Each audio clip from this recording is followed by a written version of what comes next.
Madam Idi Farouk. Thank you, Christian Ogodo. My pleasure. Yes, let's start from, information dissemination, which you're supposed to be a great master of as a former Director General of the National Orientation Agency. Do you think that government information to the public, to the intending protesting youths are, congent enough to dissuade the would-be protesters? Unfortunately, no. There's too much arrogance in addressing the issue. Protests. Every citizen has the constitutional right to protest. A small story. During the Abacha regime, Nigeria was like a pariah nation, so to speak. I went to London and then with some friends went to the embassy, Northumberland. And when we came out of the embassy, across the road on the other side, there was about 200-300 people shouting all kinds of things against the Abacha regime.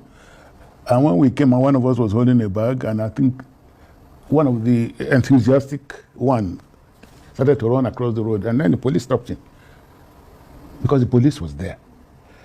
And I think that if I was to have advice, I could have allowed it to go on in the sense that it is their right to so do. The police must give protection, but the organizers themselves must give the police information as to which their route, where they are going. The fear is that it can be hijacked, and it could even have been hijacked without the organizers, who seem to be faceless, without them knowing, because there is hunger, like in the country. There is poverty in the country. There is, governance must be cut its coat properly. Yeah, because the theme of the protest, yes. Some people say, is very succinct, at this time but when history. Bad governance. Exactly. But when you now add to it, change of government, then you've gone into another realm, in my opinion.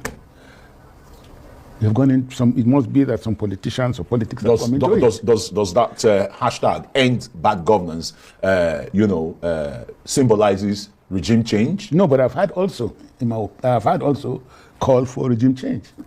It's not election time. Our elections exactly. Our election in this country. And that is why I guess the government itself believes that politics has come into it. But I haven't said that. All the people who talk to are talking with so much arrogance. Let me ask you this very quickly. Yes. Why is the government of today, fidgeting? This same government and the previous government organized massive protests in 2014 and 2015 prior to the general elections that brought Buhari. But it did not include. Yeah. It did not include regime change. That what's called the protest you talked about. Of course, it did not. It is, I think, in my opinion, that the call for regime change sounds like a coup attempt, so to speak. Are the organizers saying regime change? Who knows the organizers? The organizers, but we just heard that the government has frozen the UBA account of the so-called faceless organizers. Meaning that what government again should do is to let us know who they are, and if they are involved in regime change talk. Well, sorry, Madam Idi Farouk, I think you're bringing another dimension, into the entirety of this process. Yeah, in the public sphere there, what is on the minds of the people is end bad governance. I am not against that hashtag end bad government, because really there is bad governance, so to speak. You understand? There is bad governance. And I think that government itself has listened and has had enough. And that's why so many action is being taken, which seems to me like... Are the actions far-reaching? Not enough. Distributing these palliatives, a quarter... 20 trailers of rice per state. What would that do? It's not a palliative. It's the same, circle of the last regime that was saying. Meaning that somebody must have been given the contract to bring that rice. 20 bags of rice or 20 whatever rice to every state is not palliative. And I think at this point in time, the government itself must begin to think out of the box how to apply itself positively in the minds of the people, how it must apply itself in providing all such things that this protest is calling for.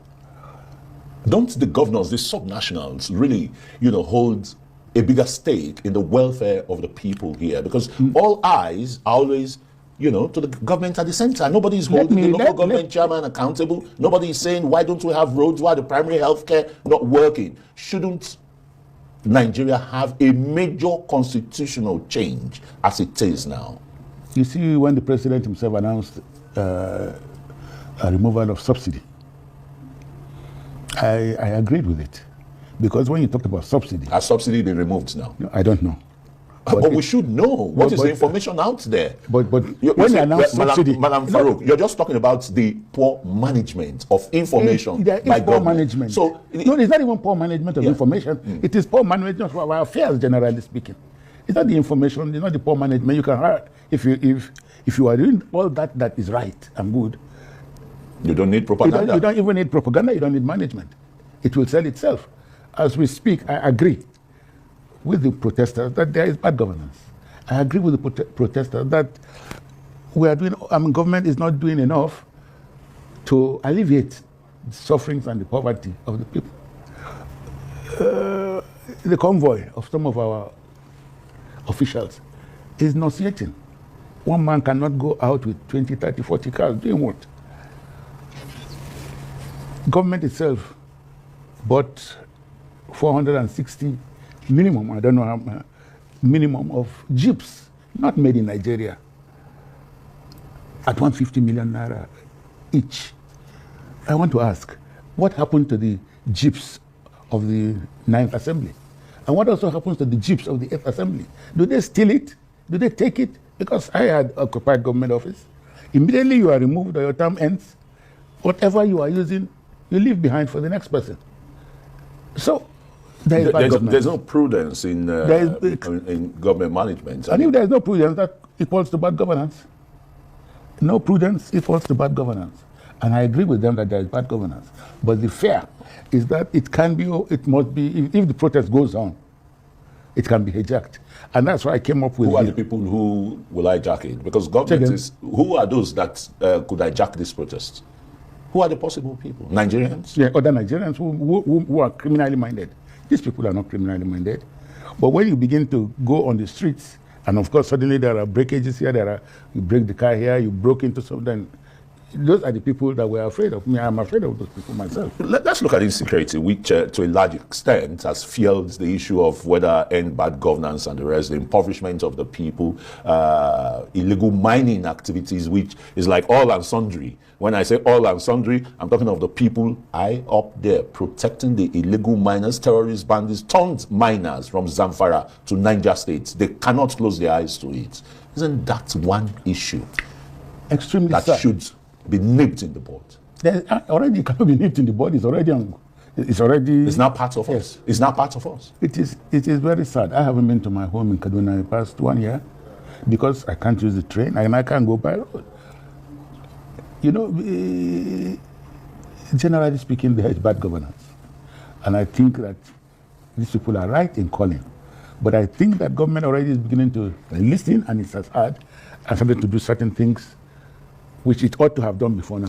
Look, President Tinubu has always been an advocate of true federalism, restructuring of the federation called Nigeria. Today, he's on the saddle where he can direct such implementation, either by looking at the 2014 Jonathan National Confab report, take it to the National Assembly, fine-tune it and take it to the National Assembly, and let's look at the issue of restructuring, which is very close to his heart. Why do you think he's foot dragging? Are there more pressing issues than that? Than that? What do you mean by than that? Than, the restructuring of Nigeria. Yeah, what does that mean? Maybe a good governance system may come out of it. Some people are saying the National Assembly is unwieldy. I agree. If you ask me, I want the parliamentary system where the head of government will be in parliament. And we see them every day talk, and what's it called? This one that with the presidential system, as far as I'm concerned, is unwieldy at a Nigerian version. And why do we need 460 of them? What is their salary? What are their allowances? What laws do they pass in the interest of the Nigerian people? I think that if restructuring means bringing sanity to the system, I agree with you. What else? I also agree with state police. Because with state police, in my opinion, people say it will be politicized and things like that. But then there will still be some, is the Nigerian police not politicized? We are under-policed. And in every election you want to hear, even the one that will happen tomorrow next, the police will tell you they are sending 10,000 policemen. Where do they get them from? Where are they? So restructuring, I agree, if it is meaning we should have our state police, if it is meaning that good governance will now be instilled in the system, why not? Otherwise, what else is restructuring? I also appreciate the fact that the local governments are now having their financial autonomy. Maybe. I also have to add a maybe. In 1987, I was local government chairman in Kaduna, Kaduna local government chairman. It's not like as it is done now. And it is under the military. Why is it that the military knows what to do more than we politicians? Do they know what to do better than us? In the area of governance? So to speak. Yes. I served under 3 military administrations. Serki Mukhtar. And Nigeria was better then? No, I'm talking about how governance is. No, you just said that the military administration is better than civil administration, and you're using the comparison of 1987 when you were local government chairman. Sure. So, what I'm saying here is that we didn't have what we have now. During the military, they used pichukas. You can't buy vehicles that are not made in Nigeria. Today, even in the southeast, the government wanted to buy vehicles for them. They wanted to buy from Innocent. The people said no, they want Japan. It cannot happen under the military. And therefore, Mr. President must wake up and put a little element of military into it. But all those assembly plants died even during military regimes too, even though if they built it, started there by the regime of General Yakubu Gowon, the Kaduna Peugeot automobile in Kaduna, Volkswagen in Lagos. No, Mr. Chris Ogodo. That's not true. What is true here? I was member of the board of Peugeot. Before the coming of democracy in 1999, was there still Peugeot automobile in Kaduna? Were they still functional? Was there still? Please, I'm bringing facts to you now. I said the creation or the establishment of the various motor assembly plants in Nigeria by the military government all died under the military government. Prove it wrong. By 1999, were there still motor assembly plants? Sure. Like? As a commissioner of Kaduna State, I represented Kaduna State in Peugeot. Because it is the directorship is served between Katsina and Kaduna. What year? Yes, and we are using the vehicles. What I'm saying is that there has to be some element of faults from the president. You gave money, we removed the oil revenues. We removed the subsidy, and you gave it to the states. I agree with the removal of subsidy, but I do not agree with putting it into the what you call the federal, federation account. And then divided like that. So some states that were assuming 10 million, we can to get 15, 20 million. But the president didn't give a directive. You can say, yes, everybody is independent, but then if I'm giving you additional money, I should tell you what to do with the money. It's the money that they're entitled to. It's a federation allocation account. So the president cannot give directive on how a state should you say that you say that it is their entitlement, and I'm saying no, it's not their entitlement. Because it is not their entitlement. And if the president tries to be magnanimous and thinks he is doing things in the interest of Nigerians, he should be able to tell them, as I give you this money, Mr. Ogodo, I will appreciate you use it to alleviate the They could as well withhold the money and do the execution or the expenditure of that money himself, which is unconstitutional. Let's look at issues that are constitutional here, where he, as a president, cannot overrack himself. Those are the key issues, the issues of governance. You don't think that if things are going, why is it that when things are going bad in the state, they run to the federal? Why don't they just sit down on their own and say, look, I'm independent, I'm going to solve it myself?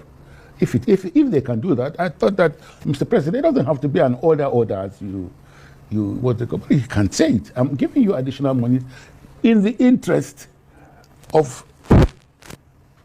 development and things. Yeah. So what's wrong with that? All right, Malam Idi Mohammed Farouk, the one known as IMF, former Director General of the National Orientation Agency. It's a great pleasure having you on Newsnight.